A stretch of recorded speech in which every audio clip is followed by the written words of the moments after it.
Hi, it's Principal Phillips here, and I'm super excited to be participating in Literacy Week with a virtual read aloud. Today I'm going to share one of my favorites with you, the web files. Dum-da-dum-dum. Let's see what happens. This story is written by Margie Palatini and illustrated by Richard Egglesky.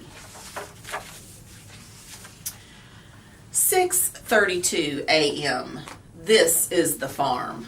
My partner Bill and I were working the barnyard shift. It was peaceful, quiet, and then we got a call. Cockle-doodle-doo! A lot of squawking going on down in the coop area, Detective Webb. Looks like foul play. Report says feathers are flying. Chief says we should check out the chicks. Chicks? Check. Let's fly. Dum-de-dum-dum. 6:35 a.m. The hen's house. We knocked on the door. She answered. Papa? Papa? Papa? Papa? Papa? Just the facts, ma'am. Just the facts. I've been robbed, she clucked, unruffling her feathers. Robbed, I tell you. Robbed. So, you're saying that you were robbed. Is this right, ma'am? What exactly is missing from the nest, ma'am? Eggs, ma'am? Chicks, ma'am? Papa, peppers, she said with a flap. Peppers? I asked. My perfect purple peppers that were just about ready to be pickled. About how many perfect purple, almost pickled peppers would you say were pilfered, pinched, or picked? A bushel? Papa, she squawked. No, a peck, I tell you. A whole purple pepper pick and peck. Have any idea who would pick a peck of your purple, almost pickled peppers? Not a clue, she clucked. I turned to Bill and gave a quick quack. Round up the usual suspects. Dum-da-dum-dum. 9:06 a.m. Headquarters was hopping. A miss named Muffet had just been tossed off her tuffet, and a gal named Pete was missing some sheep. I noticed that 3 little kittens had lost their mittens. They began to cry. I wanted to help. I couldn't. I had pickled peppers to worry about. We had Horner in the corner and were trying to make Little Boy Blue quack. Okay, Boy Blue, quit blowing your horn. Time to make hay. Suppose you just tell me where you were this morning. I'm innocent, I tell you, innocent, quivered the kid. I was under the haystack, fast asleep. Honest, ask anybody. Sure, I've heard that bedtime story before. Got any witnesses? My partner shook his head. No, the sheep were in the meadow. The cows were in the corn. Things looked black for the boy in blue. And then we got another call. There's been some horsing around reported down near barn and pen, said Bill. Looks like another robbery. We put the kid out to pasture. Dum-da-dum-dum. 10:43 a.m. Corner of barn and pen. Bill and I talked to the horses. Whoa, you there, I called out. Like to ask you a few questions if you don't mind, sir. Nay, not at all, he answered. What do you know about a peck of unlawfully picked, perfect purple, almost pickled peppers? Peppers? A peck of purple peppers? Not a thing.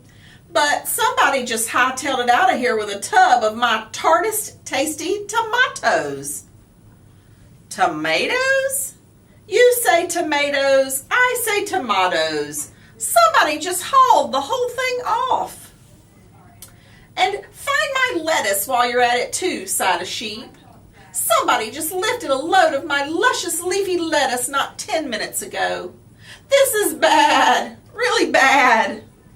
My partner looked at me and scratched his head. Peppers? Tomatoes? Lettuce? What do you make out Webb. There was only one thing to make out of all of this. Salad. Dum-da-dum-dum. 11:47 a.m. The squad room. My partner and I were still trying to quack the case, but we didn't have any idea who to ID. Rat, said Bill. That's it, I shouted. There was only one suspect who was sneaky enough, wily enough, and tricky enough to pick a peck of purple, almost pickled peppers, take a tub of tasty tart tomatoes, and lift a load of lushy leafy lettuce. 12:22 p.m. My partner and I were hot on the tail of that dirty rat. Dum-da-dum-dum. 12:46 p.m. A real hole in the wall. We know you're holed up in there, you dirty rat. Let us in.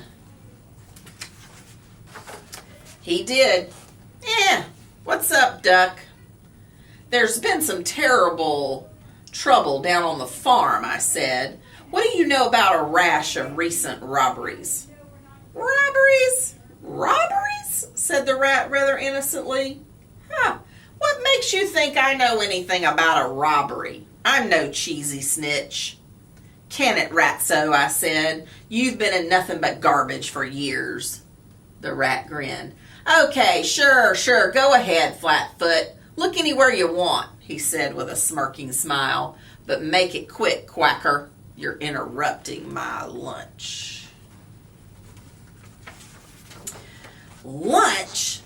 Rodent, I said, taking a gander at his table. Hey, what's going on here? The rat hissed. You're not going to pin this rap on me. Where's your evidence, you waddling webfoot? You got nothing on me. Nothing, see? I'm clean. I tell you, clean. I picked a piece of lettuce from under his chin. Not clean enough, you dirty rat. I smelled his breath, and just as I suspected, garlic mayo. Book him, Ducko. His salad days are over. Over, but they can't be over, he cried as he was cuffed and led away. I haven't even had my dessert. My partner gave me a pat on the back. Looks like you quacked another one, Webb. But how did you ever figure it was him? Just played a hunch. He ate the evidence for lunch and forgot to use his napkin and brush his teeth. He's a dirty rat. He never did have good hygiene. Dum-da-dum-dum. The dirty rat was tried and convicted on 3 counts of vegetable vagrancy, offensive bad breath, and not using a napkin to wipe under his chin. He was sent up the river and was sentenced to 6 months of farm labor with time off for good behavior, better table manners, and clean teeth. Case closed. Dum-da-dum-dum. Dum-da-dum-dum. Dum.